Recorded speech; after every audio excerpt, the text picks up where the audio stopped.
Assalamualaikum warahmatullahi wabarakatuh. InsyaAllah pada hari ini kita ada kelas Pendidikan Islam. Saya harap semua dapat buka buku teks Pendidikan Islam tahun 2. Untuk hari ini kita akan belajar di bawah bidang adab. Di bawah bidang adab. Dan Ustaz nak semua buka muka surat 121.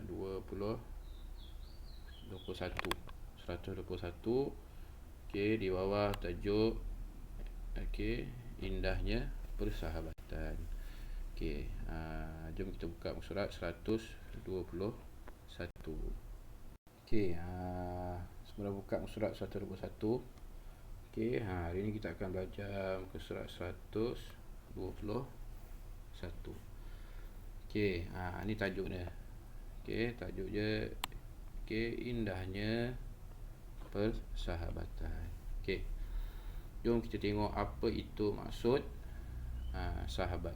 Kita tengok maksud sahabat. Maksud sahabat di sini yang Ustaz bulatkan ni. Jom kita baca sama-sama. Sahabat ialah orang yang dikenal rapat dan disukai. Mereka sentiasa bersama-sama dengan kita ketika susah dan senang. Itu maksud sahabat.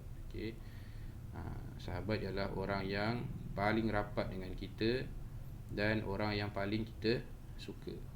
Dan dia sentiasa ada dengan kita ketika kita susah ataupun kita senang. Bukannya waktu kita senang dia rapat dengan kita, tapi bila kita susah dia lari daripada kita. Bukan walau kita susah ke, kita senang ke, dia sentiasa ada dengan kita, sentiasa tolong kita, sentiasa bantu kita. Itu maksud sahabat. So saya rasa kamu semua ada orang yang paling rapat dengan kamu, sahabat-sahabat yang paling rapat dengan kamu. Itu dia maksud sahabat. Seterusnya kita tengok pada yang ini.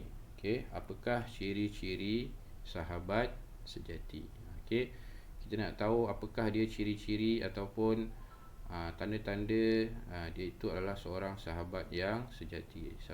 Seorang sahabat yang paling rapat, paling menghargai diri kita. Untuk kita tahu ciri-ciri sahabat ini, kita kena buka muka surat 122. Dekat situ dia ada satu cerita. Kita akan baca cerita tu. Kat situ kita akan tahu apakah arti sahabat sejati. Jom kita buka muka surat 122. Ini adalah surat 122.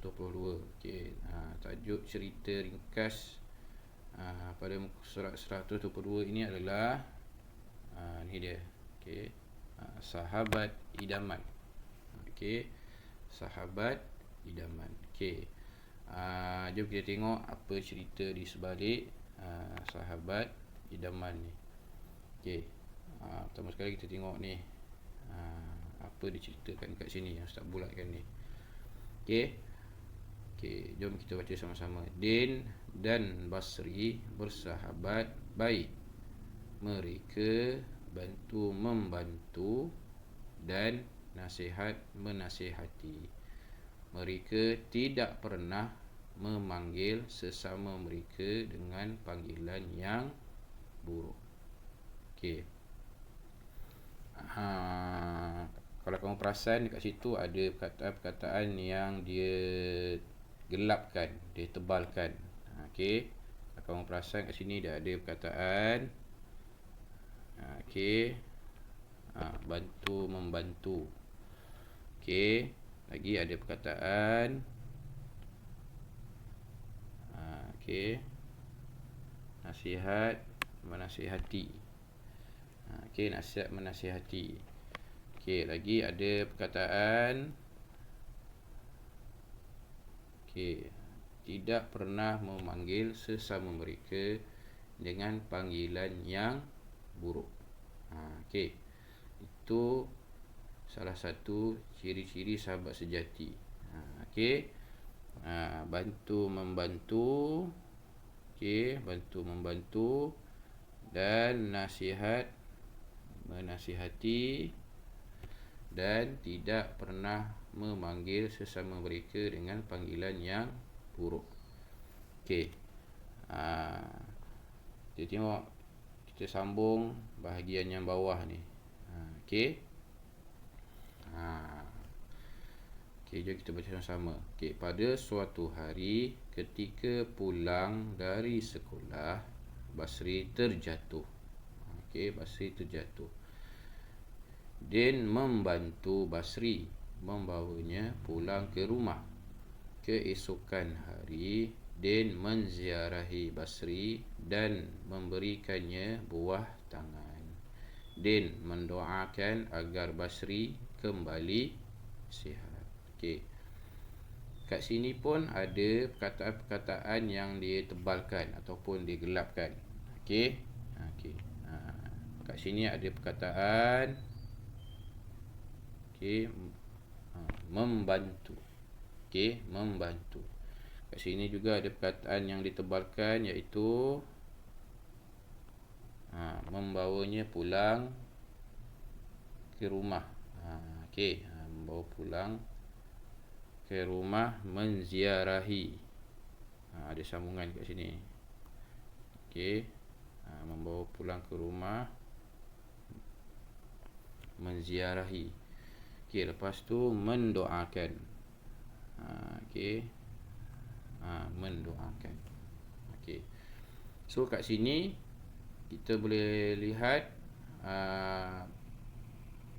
ciri-ciri sahabat sejati itu ada berapa. Okey. Yang pertama adalah yang ini, bantu membantu. Okey. So seorang sahabat yang sejati, seorang sahabat yang baik, yang pertama sekali dia bantu membantu sesama sahabat. Okey. Bukannya time time senang aja kita tolong, time susah sahabat tu lari daripada kita, tak nak tolong kita. Okey, itu bukan ciri-ciri sahabat. Okey, yang kedua, ni yang kedua. Nasihat menasihati. Okey. So dia selalu nasihat kawan dia untuk buat perkara yang baik. Okey, kalau kawan dia ada buat benda-benda yang tak betul, dia akan tegur, dia akan bagi nasihat, dan sahabat yang dengar pun dia akan terima nasihat kawan-kawan dia. Okey. So ciri-ciri yang kedua adalah nasihat menasihati. Yang pertama bantu membantu, yang kedua nasihat menasihati. Okey, yang ketiga, ciri-ciri sahabat. Okey.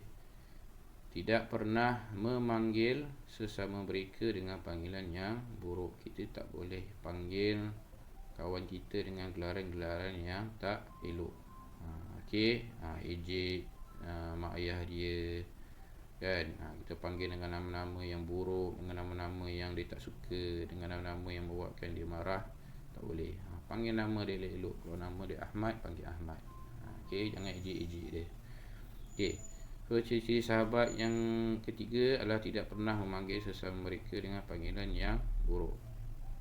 Okey. So ciri-ciri yang seterusnya adalah membantu. Okey.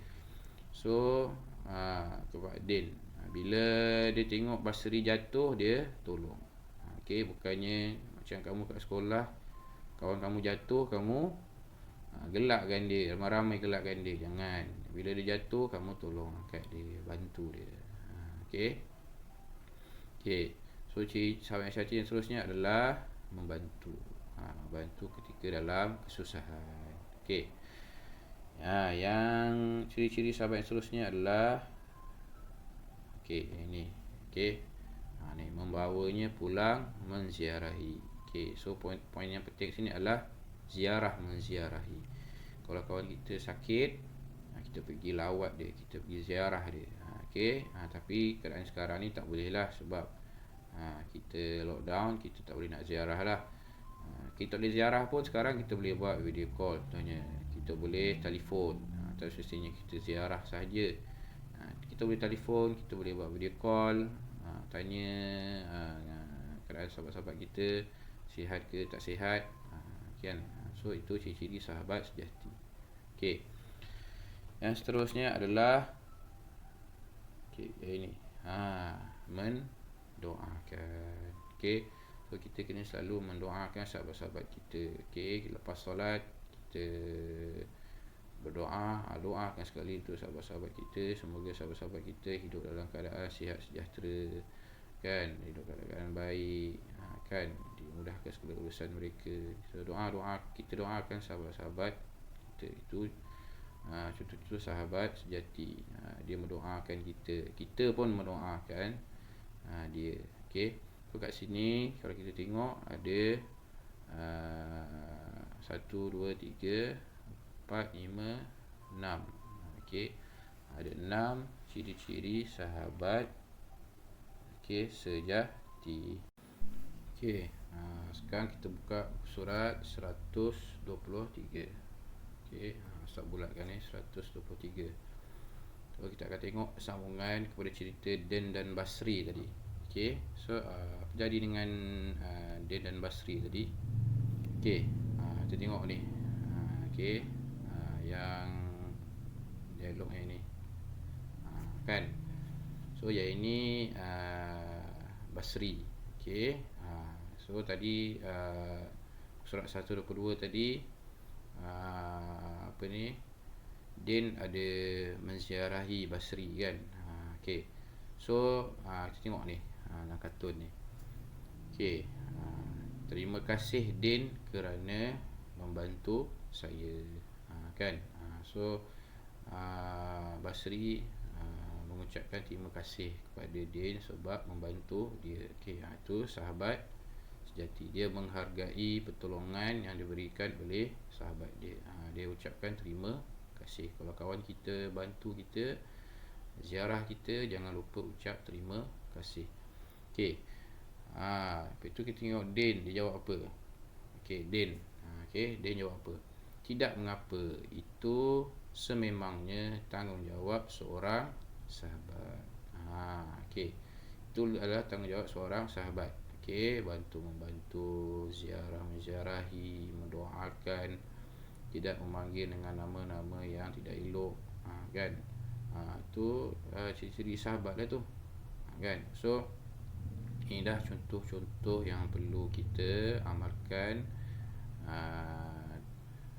ketika kita bersahabat.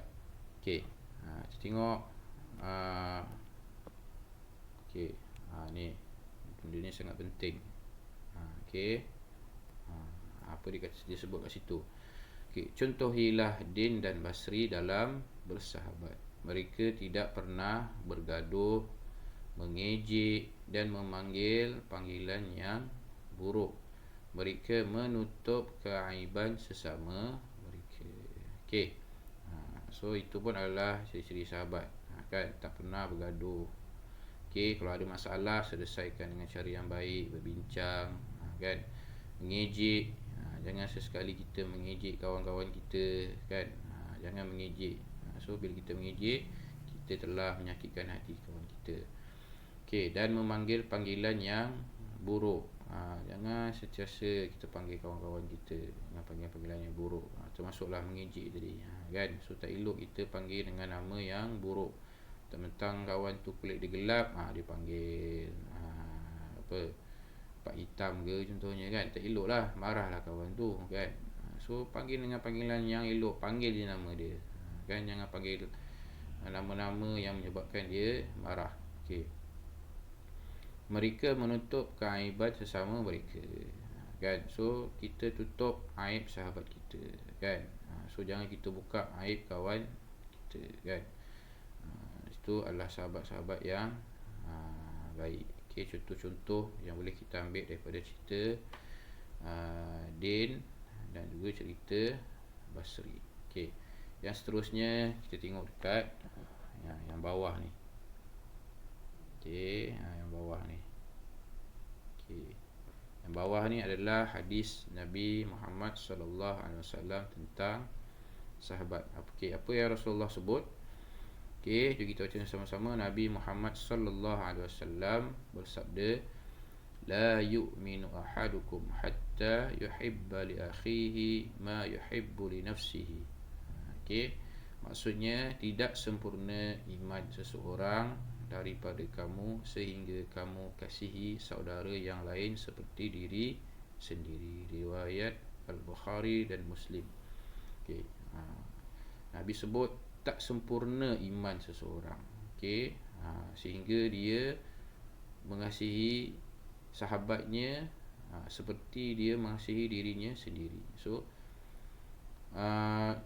pentingnya Rasulullah sebut tentang sahabat ni sampai iman kita ni tak sempurna kalau kita saling benci membenci antara satu sama lain. Kan? So kalau kita benci sahabat kita, kita benci kawan kita, iman kita tak sempurna. Walaupun kita solat cukup, baca Quran, tapi kita ada satu sifat benci kat sahabat kita, dengki dengan sahabat kita. So iman kita tak sempurna. Nak ceritanya betapa pentingnya kita menjaga persahabatan. Kan?